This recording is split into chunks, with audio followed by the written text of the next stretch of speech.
All right, welcome to The Explainer. Today, we're pulling back the curtain on what might be one of the toughest skills to teach, finding the central idea of a text. We're going to walk through a masterclass lesson plan that turns this really abstract challenge into something concrete, engaging, and, let's be honest, a ton of fun. You know the feeling, right? It's a question that probably keeps a lot of us educators up at night. You have a student who reads an entire article, they can tell you a few random facts from it, but the second you ask, so what was the author's main point? You just get that blank stare. It's a super common, incredibly frustrating hurdle.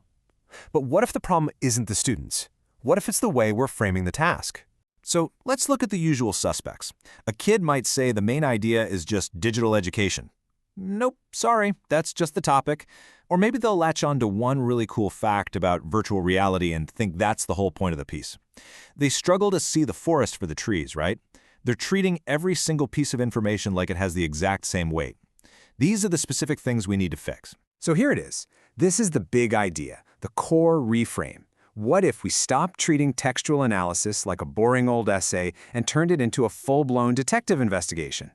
This one simple shift in perspective is so powerful. It turns students from being passive readers into active investigators who are on the hunt for clues.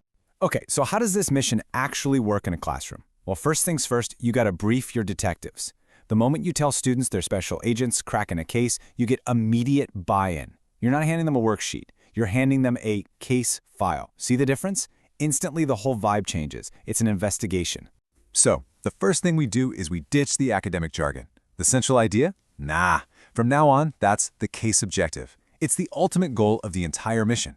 This framing makes it perfectly clear. You cannot close this case until you can state the objective and prove it with hard evidence. And this, right here, this is where students really start to level up. They learn how to differentiate their evidence. Are they looking at a case-cracking clue, like the fingerprints that directly solve the crime? Or is it just background intel like the time of day, which is helpful context, but it doesn't solve the case on its own?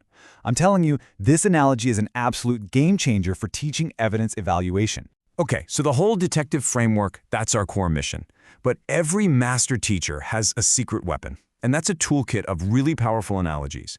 These help students see the concept from all these different angles, and most importantly, they make it stick. So beyond just the investigation, we can get them thinking about a text structure, like a piece of furniture, or even the human body. Each one of these analogies gives them another mental hook, another way to really grasp the relationship between a main idea and all of its support. Let's take the tabletop analogy. Super simple. The central idea? That's the tabletop itself, the main surface, the whole point of the thing. The essential details? They're the legs holding it up.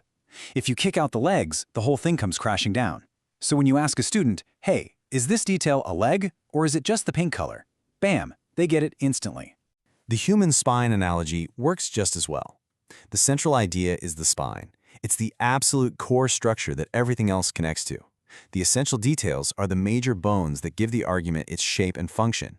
All the other information is like the muscle and skin. It's important, sure, but it all hangs on that core skeleton. Look, having great analogies is one thing, but an expert teacher knows you have to model the process. You've got to show your students how a lead detective actually thinks. You can't just tell them what to do. You have to make your own thinking totally visible. So this flowchart, this is our roadmap for the entire investigation. We start with the first read, just to get the lay of the land. Then we move into the real work, sorting the evidence, separating those essential clues from the background info. From there, we track how the author develops the idea through the whole text. And only after all that do we synthesize our findings into that final objective summary. This gives students a clear, systematic path they can follow every single time. This is the I do part of the lesson, and honestly, it's pure magic. The teacher reads the text aloud and literally just speaks their thoughts as they analyze it. You annotate the text for everyone to see, deciding out loud whether a piece of info is just background or if it's a critical clue, and then you form an initial hypothesis right there in front of everyone. And hearing a teacher model that thought process, it completely demystifies reading comprehension. The students suddenly realize that analysis isn't some secret skill they were never taught, it's just a series of conscious questions and decisions that absolutely anyone can learn. Okay, so you've briefed them and you've shown them the lead detective in action. Now it's time to deploy them. They partner up into their own detective agencies, and they start analyzing the rest of the text, filling out their own case files, and gathering all the evidence they can find. A really key investigative technique is to track how the author's idea evolves. The central idea is almost never just sitting there in one paragraph. It's developed from the beginning, where the author sets the historical stage, to the middle, where they're giving specific examples of transformation, all the way to the end, where they add nuance by acknowledging challenges. This stops students from just grabbing the first big idea they see and running with it. So let's practice this for a second. Distinguishing clues. Take this detail. For centuries, education was in physical classrooms. Okay, what is that? That's classic background intel. It sets the scene for the main argument, for sure, but it is not the argument itself. Now compare that to this detail. Interactive learning applications engage students through gamification. Now that is a case-cracking clue. It is a specific, concrete piece of evidence that directly proves the case objective, that digital tech has transformed how we learn. Seeing these two side by side makes the distinction absolutely crystal clear. All right, the investigation is complete. All the clues have been analyzed.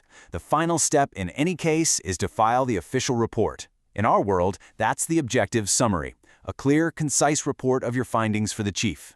And every official report has a protocol, a set of rules. It has to state the central idea. That's the conclusion of your case. It must include the key evidence, those case-cracking clues. And most importantly, it has to be objective. No personal feelings, no opinions. Just the facts, presented in your own words. And here it is. This is the final report. It's a polished summary that captures the full, nuanced argument. It starts with the central idea, transformation. Then it integrates the key evidence, while also noting the challenges the author brings up. This is the successful conclusion of our investigation. Case closed. See, when you reframe a complex academic task into an engaging investigation, students don't just learn a skill, they adopt a whole new way of thinking. This framework of missions, clues, and evidence, it isn't just for English class. I mean, imagine using it for historical analysis, or for evaluating scientific claims, or even solving complex math problems. So the real question is, what case will you have your students crack next?